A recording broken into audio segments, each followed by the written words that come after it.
G'day guys, welcome back to the channel, hope you're doing well. So today I'm doing a video that I've been wanting to make for ages. I just haven't gotten around to it, but I'm doing it now for you guys. This is all going to be about Omega Red. It's going to be like a Mythbuster style episode. It's going to be about a common misconception that a lot of people have about this champion, and I'm going to be like debunking this and kind of proving them wrong. So it's about Omega Red and the Recoil Masteries. So a lot of people, in fact I'd say the majority of people, probably are under the impression that Omega Red needs the Recoil Masteries. Now, this video is not going to be about me saying that he is not better with them. Of course he is better with them. He's so much better with them, and because he benefits almost more than any other champion from them, and that's for several reasons. In fact, I'll show you why he's so good with them. So if we look at his abilities here, so he's completely immune to the effects of poison, so he's completely immune to liquid courage, and he reduces the damage of bleeds by 90%, and you can actually make that 100% with 1 point in the Coagulate Mastery. So he completely is resistant to double edge, so he can heal from that from willpower. On top of that, having a bleed on him activates his death field. When Omega Red is suffering from a bleed debuff or passive, he emits the death field, and that's where he gets all of his damage from. He gets Super Saiyan mode from that, right? But this is not what the point of this video is going to be, is that he does not need this to be the amazing champion that he is. Of course, with it, he is on another level. Like, he's one of the best champions in the game, and I'll be showing you gameplay with that as well. But the point of this video is that you don't need these masteries active all the time on this guy. You can still use him without them. There's basically two things you need to make this champion really good, not counting the recoil masteries. The first thing is the stick ability. So when the opponent has 10 or more death spores, the death spores start doing a bunch of damage, and the higher the stick, the better. So you can see my rank 5 Ascended Omega Red, the spores deal 4,000 damage per second as soon as you get 10 spores. 4,000 damage per second. That's decent. That's really decent. And you can make that, and you make that damage go even higher with more spores than 10, of course. Now, the other thing I'd say you need, is the Mr. Sinister Relic. So the Mr. Sinister Relic has been a game changer for Omega Red. This is a relic that it's so crucial to him that it's like, it's one of the most effective relics on a champion in the game. It's same as like, Ant-Man on Spider-Ham, or Juggernaut on Juggernaut, or Thor on Hulkling. It's that sort of powerful, that sort of level of power that you get with Mr. Sinister on Omega Red. And that's because when the striker exits, he puts a bleed debuff on Omega Red. It's only for 4 seconds, but you can get a lot of spores from a 4-second bleed. A lot of spores. So I'm going to be showing you how to use the Sinister Relic, how to use the Sig ability, and just how to use them without recoil masteries in general. Because a lot of people, I think, they can use them well with the recoil masteries, but when it comes to not using the recoil masteries, there is a certain skill level you need to use this champion. And so that is going to be what I'm showing you today. So let's get into it. Okay, so while this is going to be a Battlegrounds focused video, I'm going to show you just my normal playstyle with Omega Red first. I'm going to be doing this fight live. So this is with the Recoil Masteries on. So just fighting Winter Soldier here. Obviously the main thing of the game is to stay close to the opponent. You can see it was doing short combos with Omega Red, getting quick parries in, get the spores on, the degen on with 14 spores, stay close to him with the bleed on us from double edge, and you can see we're up to 23, 24 spores when that bleed ends, 25 in fact. So you can see we're already almost up to the max of 30 spores just from that double edge bleed from suicides, from recoils. And we activate the special 2 with the heavy attack. So you use the heavy attack to apply the degen, and then you cancel that into a special 2 that activates your death field. And you do the same thing with the striker, because the striker, if the striker is not on, if the degen is not on when your striker exits, the spores will actually fall off. So you can see that's with the recoils on, just a rough live fight. That was 42 seconds.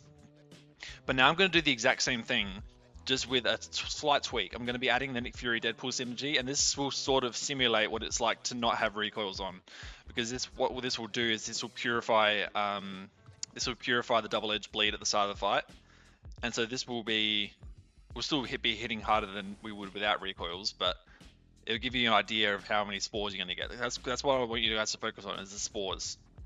So we're able to get to 25 when that double edge bleed ended. And so here you can see we're going to be stuck at 10 because we don't have the bleed on us. But that's okay. And you know why? Because in Battlegrounds, you're going to have a striker by this point. The striker starts halfway field. So you're going to have a striker at this point. And if the opponent doesn't throw specials like this, you'll be able to heavy into a striker there and get some more spores on you. In fact, I should have thrown the special too. Threw that a very poor time because you see I didn't cancel into the special two. I didn't start with the degen, so that's why some spores are falling off here. We hex into a striker, up to 30 spores. So obviously there's a bit. This isn't true no recoils because our basics are still hitting harder, but that's 46 seconds without having the bleed at the start. It wasn't really much different. But that actually is why, one of the reasons why Omega Red is one of my favorite champions is because unlike a lot of the mutant class, Omega Red is completely not reliant on RNG. There are a lot of really, really good mutants that have at least a tiny bit of RNG dependence. Omega Red has no RNG dependence at all, unless you count how the AI acts. I don't though. I'm talking about like crit RNG, applying debuffs, that sort of RNG. Or getting prowess as such. So if we look at the rest of the mutant class, you know, Storm has her crits on a special 2, Bishop crits on special 2, Archangel, you go to bleed RNG, Onslaught, you've sort of got your Neuroshock RNG, Dust doesn't really have RNG, no. Danny sort of has crit RNG, Gambit definitely has crit RNG, Kitty sort of has prowess RNG, Dominoes is just pure RNG. So there's just a lot of really good mutants that are but a lot more RNG dependent than Omega Red is, because Omega Red is not RNG dependent at all. It's all depending on how you play. If you play, the better you play this champion, the better you're going to get. The better scores you're going to get in Battlegrounds. So let's get into the Battlegrounds gameplay, guys. Alright guys, so I'm going to be showing you 2 fights against my buddy Poke's rank 3 Killmonger. The first one here is going to be with the Recoil Masteries on, and we're going to compare scores. So we're starting with the bleed on us, of course, from Double Edge. And we're playing Killmonger. Omega Red is a great counter for Killmonger because, you know, his mediums are essentially non-contact. They ignore all sorts of Thorns damage. We basically get up to 18 spores there. It's not obviously as ideal as a Winter Soldier fight, so we can't get, you know, all 30 spores. But we counter his special 2 with a heavy into a striker, so we keep the degen on and we keep the death field up. So you can see we're up to 26, 27 spores. We lose a few when he throws that heavy attack, but still, we haven't lost that much health. Most of the health has been due to recoil. And you can see we scored 49k there. And so when we have the same situation without recoils, most people think it's going to be a lot worse, but it's not as worse as a lot of people think. Obviously, it's going to be worse. It's never going to be better than with recoils on, because the damage is just less from your basic attacks, and also you're not being able to stack as many spores. But most champions are not friendly with recoils, so you got to, you know, tune your masteries to your whole deck. You're not tuning it to one champion, unlike Alliance War. So you got to find masteries that work for everyone. And the recoils, they do work very well for Omega Red, but not for most champions. So let's see how he goes without recoils. So unfortunately, I threw the heavy a bit too early there, and we didn't get quite 10 spores straight away. But we're still doing a decent amount of damage just with the 10 spores. You can see we're getting that 4,000 damage per second from the Sig ability, because that's when that Sig ability kicks in as 10 spores. You get a perfect special 2 counter into a striker again, and you can see with this striker, it's only a 4-second bleed, but look how many spores we get from this. We get 7 to 8 spores, which is decent. That actually increases our damage quite a lot. Now we are getting some prowesses from the mutant node, so this is probably a better score than you can see in most metas with Omega Red against a rank 3 Killmonger, but still, we're not taking any recoil damage. And I did block a hit from the special 2 before, I think, because I'm used to fighting Killmonger in war, so we definitely could have finished this on a higher amount of health for sure. But we probably could have countered that with a special with a heavy as well. But yeah, it's not as bad as people think, and we took a bit of reverb damage there. But yeah, so we definitely could have finished on more health, but we still managed to get, you know, 47k, 46.5k, not too much worse. All right, guys, now I'm going to be showing you the same thing, like recoils versus no recoils with Future Ant-Man. So this is a Future Ant-Man fight with recoils on. Now this is a situation where there are some champions that Omega Red can really, you know, you want to get them down as quickly as possible. So champions like Future Ant-Man, you definitely want recoils on for this. I normally wouldn't take this guy without recoils. It's definitely possible, But it's a lot tricky, and it is dependent on a bit on how he acts AI-wise. Like this guy acted really perfectly for me in this fight, and that's why we were able to get him down so quickly is the 30 spores. But you can see when we switch to no recoils, it's not as nuky, right? The Mega Red's not as nuky. So this is one of the few situations where I probably wouldn't take this fight without recoils. And that's, you know, partially because of his glancing, but also because he's just a tanky guy in general. And then I missed that special 1 dex, so we got a disintegration on us that's going to drain our power. Not that that matters too much. A Mega Red doesn't really use power at all. We missed that heavy though, so we lost a few spores there. We definitely could have been up to like 18 or 20 by now, but we're only up to 14. So there's just tiny things. Like I could have played this fight just a tiny bit better, and that would have made all the difference. Because you can see he basically had a special 3 now when we throw the special 2. This could have probably finished him off had we got just a few more spores on us. But you can see how crucial the recoils is sometimes. But the point I wanted to make from showing you that fight is that the recoils is sort of a safety net.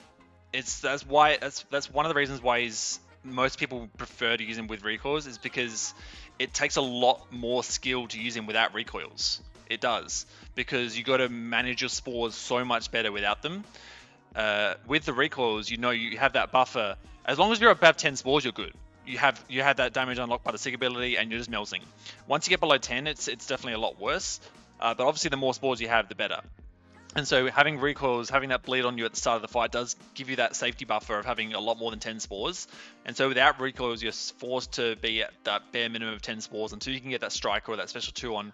And if you miss that striker, like I did, or if you miss that special 2, it does cost you a lot. On not only time, but also can cost you on health as well, mostly time, but also can cost you health sometimes.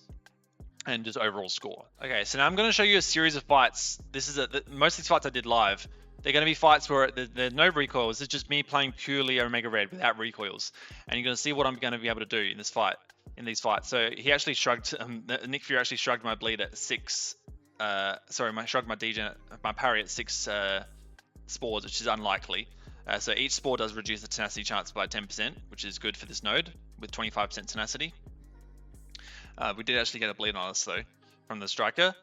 So we're up to 13 spores, definitely could have been more. And the thing we want to do is we want to stay close to him as he enters his second life, because we want to beta heavy pretty much here, and then apply the degen as soon as second life starts. Because he can't shrug the spores, right? Because they're passive, but he can shrug the degen. So that's why it's good that the heavy attack has 2 hits, so we can apply basically on each hit on each life, right? So we're still above 10 spores. We haven't dropped below 10 spores since the start of the fight, and that's really the key to playing a Mega Red. And that's why we're able to get this Ascended Nick Fury down in just over a minute without recoil masteries. Alright guys, the next one is this Absorbing Man. So Absorbing Man, like Nick Fury, is very tanky, right? There's not a lot of champions that can get him down super quickly. But there's also not many champs that can handle both Nick Fury and Absorbing Man. You know, Mega Red is very versatile in that scenario, in that sort of, when it comes to different sort of champions, he's very versatile. Only really robots shut him down completely, and then the other champions that he doesn't really work too well against. But we get a perfect counter of his special one with our heavy attack. You can see we're at 10 spores. We intercept with a striker. You know, normally I would cancel a heavy into a striker when the degen starts, but you know, we're still able to get up to 16, 17 spores with the striker, right? So if you can consistently get 6 to 7 spores from your striker, you're doing really well with the Mega Red. And then we cancel into a special 2 with the prowesses, so it does inflate our damage a little bit, but that's just the node at the moment. And then we heavy counter his special 2, or sorry, his special 1. No, it was, yeah, special 1. And then, yeah, that's it. Because he's at 21 spores without recoils. So he goes down in a minute. Alright, now we've got this Korg fight. Shout out to Shub for letting me fight his Korg in rank 2, I think. So Mega Red is a great Korg counter because, you know, like just the same with that Killmonger, his mediums ignore thorns. Now he got the special 2 at the worst time because we lost all our spores, we didn't get the degen on, and he's just throwing random heavy attacks. So this is a situation where even when the AI doesn't behave, you can still recover, right? So a lot of people, you know, they say, oh, the AI makes it too hard to play a Mega Red. So this AI is being a really annoying in this fight, but we're still able to stay at 10 spores. You can see here with the special 2. We basically lost all of our spores from the striker, but we're still able to get him down relatively quickly without recoil masteries on. Remember, this is a rank 2 Korg, decent amount of health, and you know, with better AI, we could have got a rank 3 down in this sort of time as well.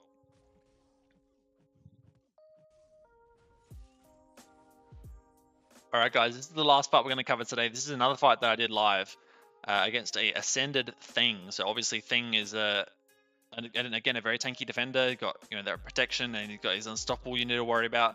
And Mega Red just melts. He's able to melt these different sort of champions. Thing, Korg, Killmonger, Nick Fury, Absorbing Man, Future Ant-Man, and if you play better than I did, other champions. Penny Parker. He can do Hulkling. He can do so many different champions that he's just the versatility is so underrated in Battlegrounds, especially. In Battlegrounds, he's not the best defender, but he can sort of catch people sometimes depending on the meta.